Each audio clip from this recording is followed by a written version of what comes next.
Sometimes women go crazy on paternity court. It's not a lie. You can just look at her face expression. She's It's like, not a lie. I know she lying. It's not a lie. How is it a lie? Inboxed you because I didn't know what other way to get in contact with you. But it's That's why I'm trying to help her. You're right. But she All right, wasn't able to do it. I'm trying to help her. But it is my- How would you feel if your mother had been trying to conceal the identity of your father for years? Ms. Fisher, who had been curious for a long time, finally decides to talk to her mother. With two potential fathers now in the spotlight, let the paternity games begin. I deserve to know who my father is. She know who her father is. You know who your father is. I assume. Absolutely do. So I should know who my father is. So tell me a little bit about it. I've been grown up thinking that one man was my father, but at the age of 10, I find out it could possibly be somebody else. Can you believe it? The trauma of school life. Miss Fisher's name was suddenly changed over the intercom. Just to give you some background, Miss Fisher had believed for years that Mr. Triplett was her father. Talk about a sudden twist in a Netflix show. So you admit that there were at least two men that you were intimate with during the same time because you weren't sure who your daughter's father was. Exactly. According to my paperwork from her saying that when she was with him one time and backdating to my conception date, here you go. Miss Fisher surprised everyone by showing a calendar that revealed her mother, Miss Johnson's love life. It turned out that Miss Johnson had relationships with Mr. Triplett and Mr. Fisher simultaneously. Mama has been the boss player. Why did you tell everyone that Mr. Triplett was your daughter's father for 10 years? He was there, okay, at the time. Listen, I never told John and I never told Calvin. So you telling me that this man is just raising this little girl, but you've never told him this is your child? Exactly. What? Judge Lake decides it's time to listen to Mr. Fisher, the man caught in the middle of this complicated situation. What's his mistake, right? With Miss Johnson's questionable actions and Miss Fisher's confusing calendar, it's high time he shares his mind with us for some bat signal in the dark. Miss Fisher is your daughter. Yes. But for the first 10 years of her life, you weren't there. I was there, but I wasn't there to walk her through her way as a young woman, or as a child to a young woman. From that time she was born, she's 10, but I have always been in her life as far as that part, and I was always contributing money to her mom. There's some intense courtroom drama happening right now. Miss Fisher asserted that when Mr. Fisher initially met the baby, Miss Johnson wasn't entirely certain about the father's identity. This contradicts her previous insistence that she always knew who the father was.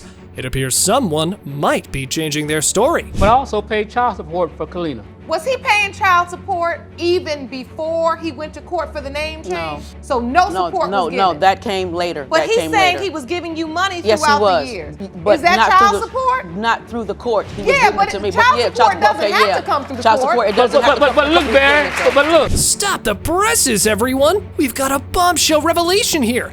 Mr. Triplett had been under the impression that he was Kalina's father for 7 years, all based on what Miss Johnson had told him. But here's the twist. She never informed him when she legally changed Kalina's name to Fisher in court. I may not have helped as much as he did, but I did help. So, Miss Fisher, I see that you're getting emotional. What are you feeling? What are you hoping for? Finding out who my daddy is, a stronger relationship with my dad. Because the doubt, regardless of what anybody say, I feel like everybody got that. And that's probably what everybody running from today. As the confusion regarding the child's paternity persists, Judge Lake takes a crucial step to resolve the uncertainty definitively. She calls for the DNA results, aiming to bring an end to the prolonged quest for the child's actual father once and for all. It has been determined that her father is Mr. Triplett.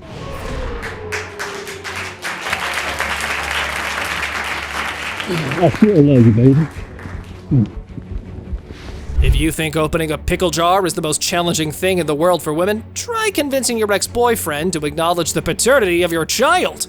For this one, we had Miss McDuffie accuse Mr. Edwards of being the dad to her little one. She's had enough of his denial and dodging the daddy duty. Your Honor, these results are important because I know Mr. Sammy Edwards is the father. He's a pop in and pop out dad. One minute he's claiming her, the next minute she's not his daughter. And at this point, I just want my daughter to be taken care of and get the same love and support that I had growing up as a child as well. According to the defendant, they both met at a restaurant where Miss McDuffie was working as a waitress.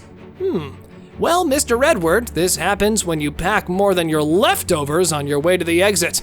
I'm rating 5 stars for this dine-in. I really ain't, paid too much attention to her till she really, walked across the bar. I saw them buns, and I had to proceed. He had to proceed. Yeah. Can you explain what sort of curving this is, Miss McDuffie? You're literally in a courtroom with this man. However, after some time, Mr. Edwards decided to give it another shot, and they eventually connected. Just listen to this marvelous story of them dancing in the sheets. Back to the case. So you had sex the first night? 3 times. Did you use protection? Oh, nah, I'm not gonna lie. I hot dog, no bun. I ain't gonna lie to you. What in the world? What is all this sex with just no protection? And alcohol was involved in that situation. With you, not with me, because I don't drink. But the surprise that dropped like a bombshell, it was just 2 weeks when the plaintiff called Mr. Edward and told him about the pregnancy. Both the plaintiff and the defendant had different stories. But just hear the baby mama. That's crazy. I found out I was pregnant through the doctor's office. I took 48 pregnancy tests. 48? No, it didn't come up in my urine. That is not how I found out I was pregnant. All right. You know that. I found out I was pregnant through a blood test. Well, that's what you told me. You was first you were pregnant. You said 48. Don't go there. You already know. Don't go You there. said 48. Well, Mr. Edward, a part of you might be excited, but you did have your doubts. But how did you find out about the other dude being in the picture? Because from your tone, it doesn't seem anything serious, but hilarious. I feel like the child, it wasn't mine because her ex and his whole family hit me up on social That's a lie. media. That's a lie. What? That's a lie. I'm talking about harassing the hell out of me, talking about this is not your child. Why are you taking care of this child? Or why you got her? Oh, not child, but why you got How her? pregnant was Ms. Still McDuffie like at the 6 or 7 time? months. But the mystery was still lingering on. At first, according to Miss McDuffie, her ex was unable to have a child. But wait! Yet she was trying to keep in contact with that man. Yeah, right. You know where this is headed. How about we hear her testimony on this? We were friends. We were just messing around. I didn't want to be. Oh, so you were having sex? with Yeah, him. we were, but not when I met Mr. Edwards. I had stopped dealing with him altogether 2 months before I even But met that's Mr. not Edwards. what you just testified to. No, we weren't, because we weren't in a relationship. We weren't boyfriend and girlfriend. He was just like a friends with benefits. I never wanted a relationship with him. Sorry, Miss McDuffie. We don't trust your words in this courtroom. We only trust facts, and those facts are based on science. Yeah, folks, when it gets too confusing for everyone, how about we just focus straight on the DNA results? It has been determined by this court. Mr. Edwards, you are the father. You knew that, That's though. real. I'm not even going I there with honestly didn't know. you. Knew that. Honestly Can't didn't believe know. You are the father. Definitely. I'm gonna Chuck E. Cheese that thing right after this. Upon finding out that her mother was dating different men who were cousins at the time she was conceived, Miss Kyler comes to paternity court, dragging her mom along for a healthy discussion. Let's see what happens in Who's My Daddy? My doubts began as a child, around 5 years old. My mother telling me that Mr. Barrows was my father. He lived right upstairs from us, but he had another family. He would not acknowledge me. I did grow up with a stepfather up until age 10, but I just knew that the man upstairs, my mother told me Mr. Barrows was my father. What, the man upstairs? Well, Mom, glad you had that figured in your heart. I just hope there's no other floor above that one. Just kidding. Anyway, our darling little Miss Kyler had been on a dad hunt since she was 5. Mom, you'll start doing some explaining. please. Me and Mr. Barrows were together. He had an affair on me, so I got angry at him, threw him out my house, I wanted to do with you, and I took him to court for child support. When we went to court, he had a choice to take the test or not take the test. The judge told him that. The judge looked at my daughter, looked at me, and the judge says, from what I'm seeing right here with this baby, this child looks exactly like you. But becoming the female version of Bruce Wayne, Miss Kyler did her own investigation and went down to the courthouse. She finds out about the DNA test between the mommy and the alleged father. Whoa, sparks in her heart!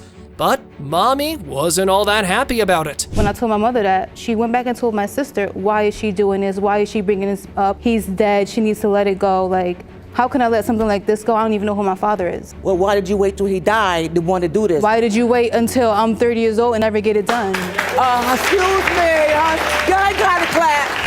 Seems like the mom and daughter feud was boiling up, and we were about to experience some hurtful allegations.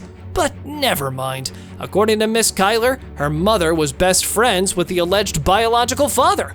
As a matter of fact, she used to hang around with the family. Why was there no involvement in her life at all and he was right upstairs? Because I took him to court for child support. Miss Kyler, you also were close with his daughter. When I was a teenager, we actually saw each other again, and since then, we've really claimed each other as sisters. You have. Ugh, talk about some immense sister love. Huh.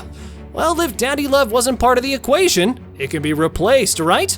But actually, Miss Kyler's relationship had come with her stepsister.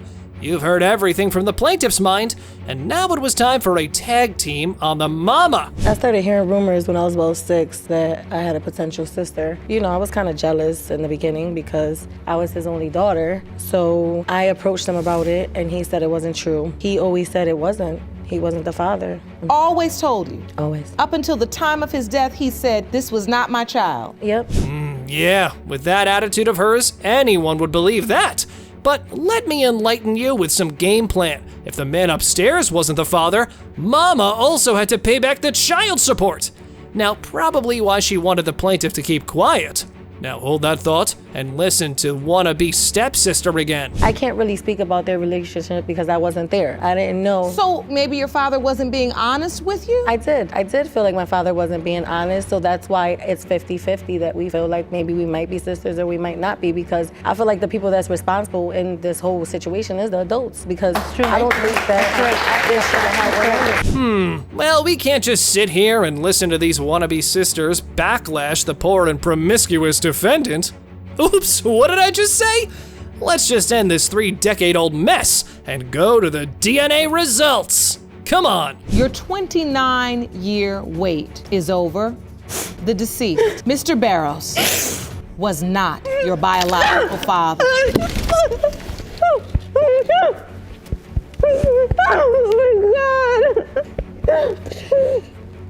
Alan has brought Stephanie to court because of a dark secret that's been pulling their relationship apart at the seams. They have an older son they share together, and now a young baby as well. He says he cannot get over the secret and broke off their engagement because of it. So, what is this dark secret Stephanie's been keeping? How do you feel about being dragged into court today? I'm a little upset. I want to prove that he's the father. I want to show him that I have been telling the truth. I know I made a mistake, but I've been paying for it every single day since I've told him. So, Mr. Pierce, yes, you believe this was truly necessary because you have doubt, am I correct? Correct, Your Honor. Turns out Stephanie cheated on Alan during the window of conception of their second child. She says everything had been going so well for them, but she made a fatal mistake. Now, Alan is doubting the paternity of their child and needs the truth. She says she is upset about this court appearance, but wants to pay for her mistakes. I just, it's happened to me in the past before. I just have this doubt, and it's killing our family, it's killing the relationship I do have with the kids, and it hurts. It truly hurts. I can see that it really does. And you have an older child together, and this is destroying your family. Correct, Your Honor. Alan says he's been burned before because he got a girl pregnant when he was a teenager. He stepped up to take responsibility for the child, but the girl admitted to cheating, and then the child turned out to be someone else's. Now, Alan is scared that history's about to repeat itself. This child doesn't even look like him. How do you feel when you hear Mr. Pierce say these things, Ms. Cavell? It really hurts me. I know I made a mistake at one time. We were both going through an emotional roller coaster at that time. I understand that my son looks nothing like him, but he looks identical to me when I was a baby. Alan says he called off the engagement because he couldn't stomach the cheating. He found out about it because he asked her if there was anything she'd like to tell him. Her excuse is that they were going through a lot at the time emotionally, which was why she did it. But why were they going through emotionally difficult times? We were going really good, and I don't know what came over me, but I was just like, you know, we're doing really good right now. We're whatever. If there's anything you got to tell me, I'm not gonna get mad because we're so in a good place right now. It was like, you know, here's your free pass. She told me, you know, that she had cheated on me back, you know, I can't remember the exact month that she cheated on me, and I lost it. Stephanie says she cheated on Alan during the window of conception after she lost their second baby, and she felt as if he wasn't sympathetic enough. On the other hand, her co-worker was there this entire time and supported her emotionally. She says it was just a one-time thing, but Alan just can't believe her. Can anybody just say any couple words and make you feel good? Go ahead and take the lie detector test. It was only one-time thing. Even after the baby, if he does prove to be mine, how do I know that it's not happened any other time? I mean, you're the queen of being late. You always... Okay. You work 5 minutes away from home, and every day there's something. He says she works nearby, but is always late coming home, which makes him even more suspicious. In fact, he said it's impossible for him to move forward with the relationship or the engagement because he doesn't trust her anymore. So, he makes a very unique demand of the court. What is this demand? Well, we're about to find out. This mistake has not only led you to question Julian's paternity, but also to question your entire relationship. Correct. I always thought that she was the good girl. She was never going to do this to me, knowing what happened. And once that happened, what else can I really believe? In addition to the DNA test you request today, you're also requesting a lie detector test. Correct, Your Honor. Turns out, Alan has asked the court to administer a lie detector test to Stephanie. Now that's something we don't see very often. He says it kills him to look at the baby and not be sure if he's the father or not because they look nothing alike. So, what do you think the DNA test results will reveal? It has been determined by this court. Mr. Pierce, you are Julian's father. Yes!